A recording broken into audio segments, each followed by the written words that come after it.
DmC Devil May Cry is a reboot for the Devil May Cry series and was developed by Ninja Theory and produced by Capcom in 2013. This game follows Dante at his youngest in a new timeline made up of a homogenized canon of the original trilogy. This was done to try and bring the series' tone back to the gritty horror theme of the first 3 games after DMC 4 gave most returning players tonal whiplash. And speaking as a longtime fan, I can't find a reason to hate this game. So let me get this straight. You think DMC is a good Devil May Cry game?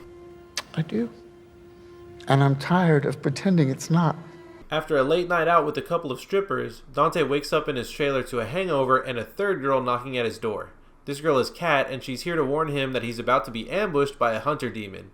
This kicks off Dante's journey hopping in and out of a psycho-spiritual parallel world, and the coolest first mission in the series. After killing the hunter demon, Dante is picked up by Kat and taken to the headquarters of Dante's twin brother Virgil, who is leading a rebel campaign against Mundus the Demon King. Mundus has a human avatar that has enslaved humanity through poisoning the global soda supply, pushing propaganda via his monopoly on the media, and by trapping nearly everyone in crippling debt through pernicious banking tactics. Virgil wants to work together with Dante to overthrow Mundus and free humanity from his control. Dante is reluctant to get involved because he doesn't really care about anyone else yet. In this timeline, Mundus is still responsible for the death of Ava and making Dante and Virgil into orphans. Virgil takes Dante to their childhood home, where Dante remembers most of his lost memories and unlocks new weapons that he inherits from both of his parents. At this point, it's revealed that in this timeline, Ava was an angel instead of a human, making Dante and Virgil into half-angel and demon hybrids, referred to in-game as Nephilim. Being Nephilim allows Dante and Virgil to go back and forth from Limbo, the parallel world, while some humans can only astral project into Limbo. From this point, the 3 come up with a plan to kill the demon supporting Mundus and by extension, his control over humanity. These supporting demons reward Dante with new weapons upon their death. These weapons are fire or ice elemental and can be used for different playstyles and enemy types, substituting the style system from DMC 3 and 4. This also applies to Dante's grapple mechanic, which is a huge improvement over Devil May Cry 4. Dante can even decide whether to pull the enemy to him or to zip himself to them. Thankfully, this grappling hook has basically unlimited reach in combat, so the player doesn't have to waste experience points on extending the reach, only for it to still come up short so often, as is the case for Devil May Cry 4. The grapple mechanic is also fundamental to the platforming and exploring in DMC, which is actually functional this time. The player can now fully control the camera in every room in every mission, which is embarrassingly the first for the series. The controllable camera raises the skill ceiling so much higher in the series now that the player can more actively control where Dante is in space. This controllable camera also eliminates the need for a lock-on mechanic because the player can now select the target by rotating the camera and moving the left stick. In addition to that, so many of Dante's most basic and fundamental moves are no longer locked behind styles. The player always has access to Dante's most popular bread and butter moves, like high time and dashing, without being locked out of certain styles. Now the player doesn't have to press 3 buttons at the same time just to do an uppercut. It should also be noted that this is the first game that allows Dante to mix in different melee weapons in the same pause combo. And I really can't stop glazing the camera in this game. So much of the baggage this series was carrying for more than 10 years was about the bad platforming and camera. It's not necessarily the platforming that was so bad in the first 4 games, but the fixed camera angles were so arbitrary. Sometimes they were isometric or diagonal, sometimes they could even be below you.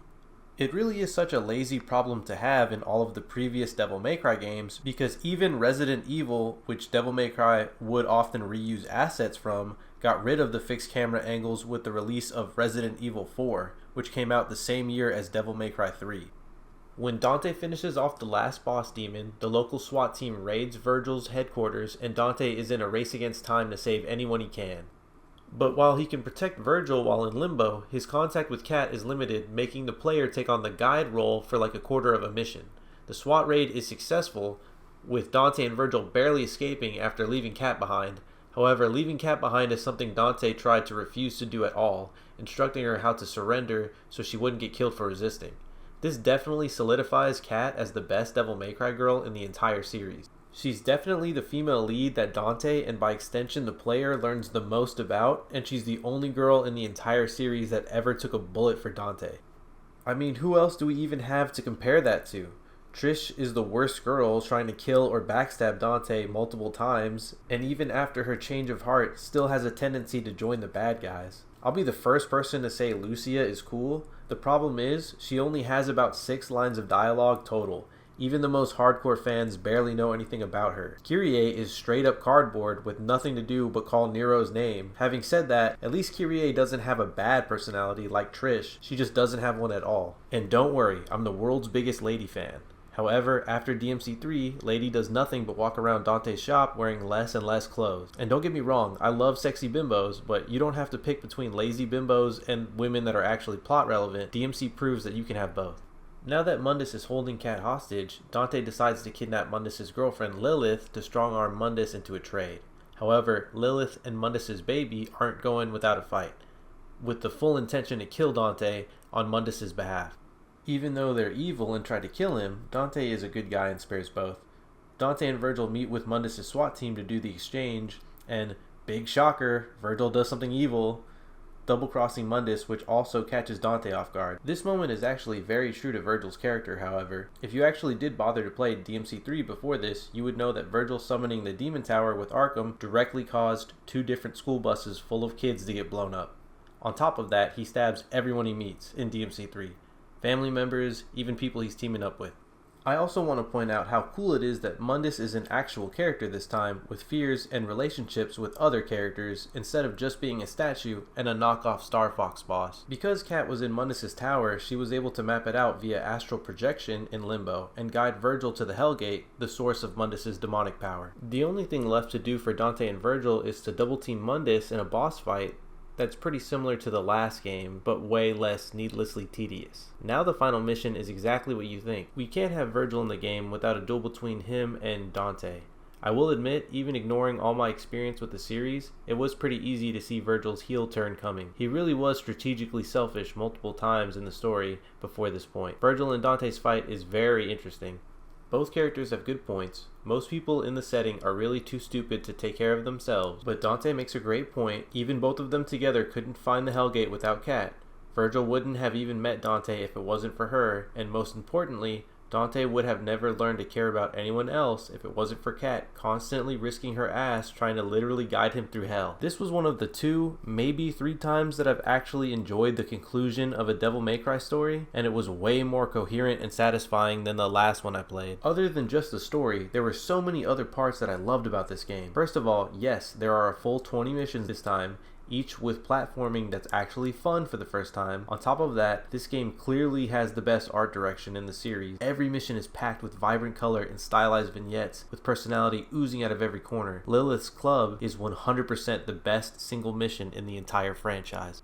The art direction and level design remind me of a point I made in my Devil May Cry 3 video. The art direction leaned heavily on a red-only and blue-only dichotomy, and Ninja Theory turned that idea up to 11. There's contrast everywhere, and that's why I'll never forget the Upside Down mission or the destruction of the pier. The game isn't all good though, even if I have so little bad to say about it.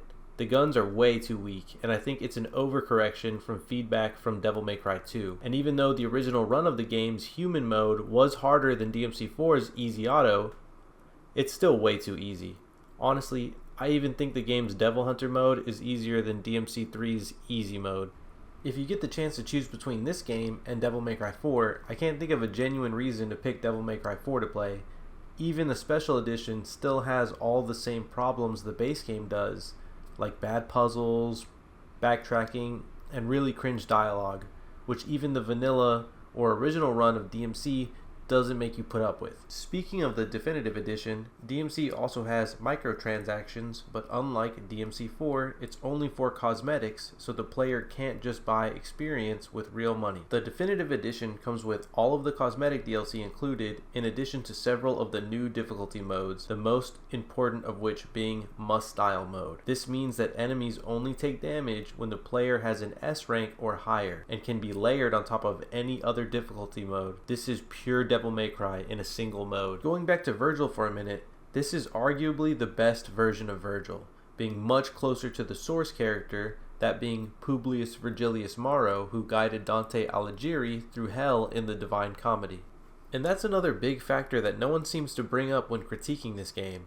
They forget the old Virgil is an adaptation of an actual real person, even if it is a fictional account. On top of that, he actually holds his katana the right way, ironically unlike the Japanese version from Devil May Cry 3. I also want to add that this version has such an objectively cool design, again, working very well as a foil to Dante's wild and grungy design. It's such a fresh spin on the red Oni, blue Oni trope from Devil May Cry 3. DmC Devil May Cry is also the first game in the series to actually give Virgil his own missions, and this is something that hardcore fans had been wanting for years at this point. These missions also built up to a sequel hook that, oddly enough, seemed to still be picked up by Devil May Cry 5. And I love this Dante design. I love everything about it. His mohawk, red accents, combat boots, and redesigned amulet.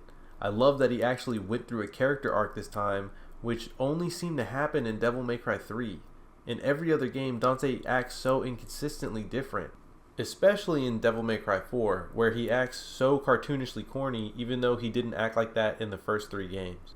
One more thing I want to point out is how ahead of its time this game was. Sure, in 2013, the idea of a mysterious financier with media ties controlling politicians via blackmail may have been an eye-rolling but plausible conspiracy theory. In today's world, not only is that very real and virtually demonic, but also old news in 2026. Also, this game's fusion of conspiracy realism and health-conscious consumerism is extremely popular and mainstream today. This game is such a love letter to fans of Devil May Cry 3 specifically, and I'm always going to love the game for that. And I'm sure there's no shortage of dorks online trying to convince you that this game is worse than any of the other games, and I feel a little careless not mentioning the controversial development of this game. However, I think that's going to take enough time to make another video. I just wanted to make this video to say happy birthday DmC, and thank you Capcom and Ninja Theory for giving us one of the best games to ever come out with Devil May Cry in the title.